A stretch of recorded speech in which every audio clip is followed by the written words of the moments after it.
നമസ്കാരം, ഞാൻ Vinod. Pioneer സ്റ്റഡീസിലെ English grammar ക്ലാസ്സിലേക്ക് നിങ്ങൾക്കേവർക്കും വീണ്ടും സ്വാഗതം.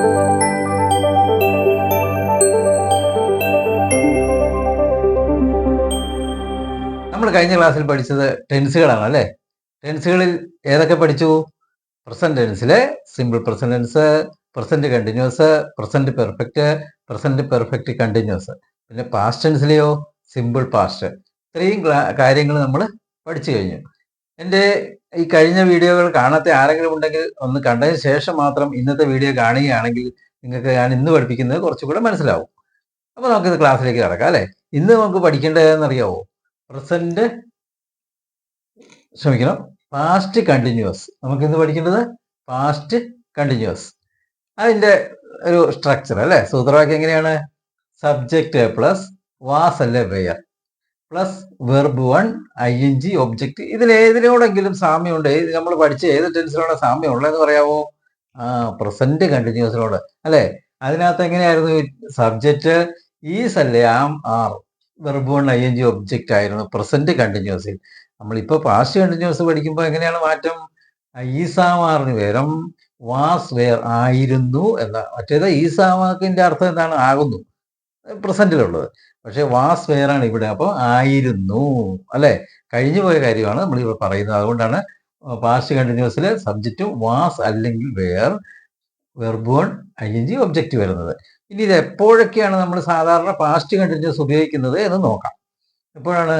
വന്നുകൊണ്ടിരുന്നു, പോയിക്കൊണ്ടിരുന്നു, എഴുതിക്കൊണ്ടിരുന്നു എന്നിങ്ങനെ കഴിഞ്ഞു പോയ സമയത്ത്. ഇപ്പോഴല്ല, ഇപ്പോഴോ ഭാവി കാലത്തോ അല്ല, കഴിഞ്ഞ ഇന്നലെയോ കഴിഞ്ഞ ആഴ്ചയോ കഴിഞ്ഞ വർഷമോ ഒക്കെ ഏതെങ്കിലും കഴിഞ്ഞു പോയ സമയത്ത് കുറച്ച് സമയത്തേക്ക് നടന്നുകൊണ്ടിരുന്ന കാര്യങ്ങൾ ഈ ടെൻസിലാണ് പറയുന്നത്, പാസ്റ്റ് കണ്ടിന്യൂസിൽ. ഞാൻ ഇന്നലെ ഒരു സിനിമ കണ്ടുകൊണ്ടിരുന്നു അല്ലേ? കണ്ടുകൊണ്ടിരിക്കുന്നു എന്ന് പറഞ്ഞാൽ എങ്ങനെയാണ്? അപ്പോൾ ഇപ്പോൾ പ്രസന്റ് കണ്ടിന്യൂസ് അല്ലെ? ഇപ്പോൾ നടക്കുന്ന കാര്യം. നേരത്തെ ഇല്ല, അത് വരാൻ പോകുന്നില്ല. ഈ പറയുന്ന സമയത്ത് നടക്കുന്നത് നമ്മൾ പ്രസന്റ് കണ്ടിന്യൂസിൽ പഠിച്ചു. എന്നാൽ കഴിഞ്ഞ ഭൂതകാലത്തിൽ ഒരു സംഭവം നടന്നുകൊണ്ടിരുന്നു. ഇപ്പോൾ ഉണ്ടോ? ഇല്ല. കുറേ സമയമായിട്ട് നടന്നുകൊണ്ടിരിക്കുന്നുണ്ടോ? ഇല്ല. കുറച്ച് സമയത്തേക്ക് ഭൂതകാലത്തിൽ നടന്നുകൊണ്ടിരുന്ന ഒരു കാര്യങ്ങളാണ് പാസ്റ്റ് കണ്ടിന്യൂസിൽ പറയുന്നത്. നമുക്കൊരു സെന്റൻസ് ഇവിടെ എഴുതിയിട്ടുണ്ട് കണ്ടോ? ഞാൻ ഒരു ചിത്രം വരച്ചുകൊണ്ടിരുന്നു. ഇപ്പൊ വരയ്ക്കാനുണ്ടോ? ഇല്ല. അപ്പം കുറച്ച് ഇന്നലെയൊക്കെ ഒരു ചിത്രം വരച്ചുകൊണ്ടിരുന്നു എന്ന് നമുക്ക് പറയണം. അപ്പൊ എങ്ങനെ പറയണം? പാസ്റ്റ് കണ്ടിന്യൂസിൽ. അതിനാണ് ഈ മലയാളം എഴുതി വരുന്നത്. വന്നുകൊണ്ടിരുന്നു, അങ്ങനെ പറയേണ്ട കാര്യങ്ങൾ അല്ലേ? പോയിക്കൊണ്ടിരുന്നു, എഴുതിക്കൊണ്ടിരുന്നു, ഭക്ഷണം കഴിച്ചുകൊണ്ടിരുന്നു, അങ്ങനെ കൊണ്ടിരുന്നു. അതാണ് ചിന്തിക്കേണ്ട കാര്യം. എന്തല്ലോ? വന്നുകൊണ്ടിരുന്നു, പോയിക്കൊണ്ടിരുന്നു അല്ലെ? ഓരോന്നിനും അങ്ങനെയാണ്. വന്നുകൊണ്ടേയിരുന്നു, വന്നിട്ടുണ്ട്, വരുന്നു, അങ്ങനെ ഓരോന്നിനും വ്യത്യാസമുണ്ട്. ഓരോ ടെൻസാണ് അല്ലേ? അത് വന്നുകൊണ്ടിരിക്കുന്നു, പോയിക്കൊണ്ടിരുന്നു, ഇരിക്കുന്നതല്ല, വന്നുകൊണ്ടിരുന്നു, പോയിക്കൊണ്ടിരുന്നു എന്നിങ്ങനെ കഴിഞ്ഞു പോയ സമയത്ത് നടന്നുകൊണ്ടിരുന്ന ഒരു കാര്യം പറയുന്നതിനാണ് ഏത്? പാസ്റ്റ് കണ്ടിന്യൂസ് അല്ലേ? നമുക്കൊരു ഉദാഹരണം എഴുതി നോക്കാം. ഞാൻ ഒരു ചിത്രം വരച്ചുകൊണ്ടിരുന്നു. ഇപ്പൊ ഇല്ല. അപ്പൊ എങ്ങനെ എഴുതണം? ആദ്യം സബ്ജക്റ്റ് ഐ, വാസ് അല്ലേ വെയർ, ഐ കഴിഞ്ഞ് അത് ഫസ്റ്റ് പേഴ്സൺ സിംഗുലർ അല്ലേ? I was. പിന്നെയോ വെർബ് 1 ഡ്രോ എന്നല്ലേ വരയ്ക്കുക എന്നുള്ളതിന്, DRAW, ഡ്രോ ING ഡ്രോയിങ്. ഇനി എന്താണ് വരച്ചുകൊണ്ടിരുന്നത്? അതാണ് ഒബ്ജക്റ്റ് അല്ലേ? A picture.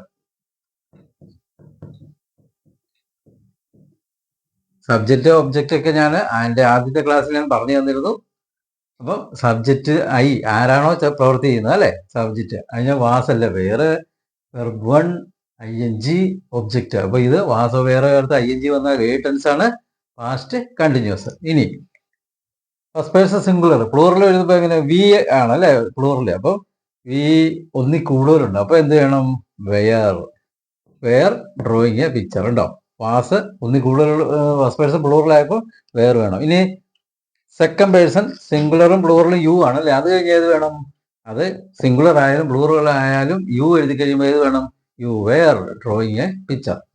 ഇനിയാണ് തേർഡ് പേഴ്സൺ സിംഗുലർ. എല്ലാ പ്രാവശ്യവും വ്യത്യാസമുള്ള ഒരു കാര്യം. He, she, it. ഇത് മൂന്നും വരുമ്പോൾ ഏത് വേണം?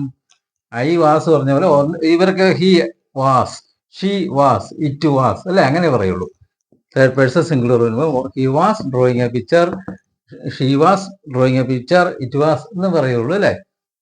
ഇനി ഒന്നി കൂടുതൽ പേരുണ്ടെങ്കിലോ third person plural they. Ramu and Venu എന്ന് പറയുമ്പോൾ വാസ് പറയില്ല, പിന്നെ ഏത് വേണം? വേർ വേണം, അല്ലെ ദേ വേർ. Drawing picture. ഇങ്ങനെയാണ് പാസ്റ്റ് കണ്ടിന്യൂസ്. നമ്മൾ പ്രസന്റ് കണ്ടിന്യൂസ് പഠിച്ചതുകൊണ്ട് പാസ്റ്റ് കണ്ടിന്യൂസ് വളരെ എളുപ്പമാണ് അല്ലേ. ഈ വാസ് വേറെ മാറുമെന്ന് മാത്രമേ ഉള്ളൂ ഈസ് ആം ആർ എന്നതിന് പകരം. അതാണ് പാസ്റ്റ് കണ്ടിന്യൂസ് എപ്പോഴൊക്കെ ഉപയോഗിക്കേണ്ടതെന്ന് നിങ്ങൾ മനസ്സിലാക്കിയിരിക്കുക. രണ്ടൊന്ന് ഉദാഹരണം കൂടെ നമുക്ക് എഴുതാം.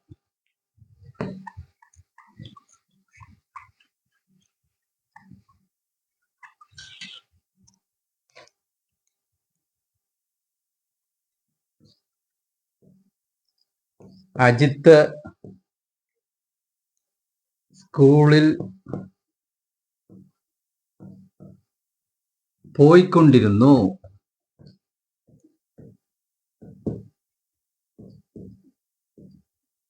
എങ്ങനെ എഴുതും? അജിത്ത്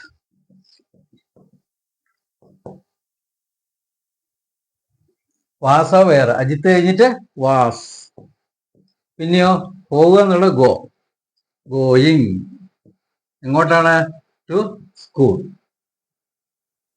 ഉണ്ടോ? Ajith was going to school. Ajith സ്കൂളിൽ പോയിക്കൊണ്ടിരുന്നു. വേറൊരു ഉദാഹരണം, അവർ മാങ്ങ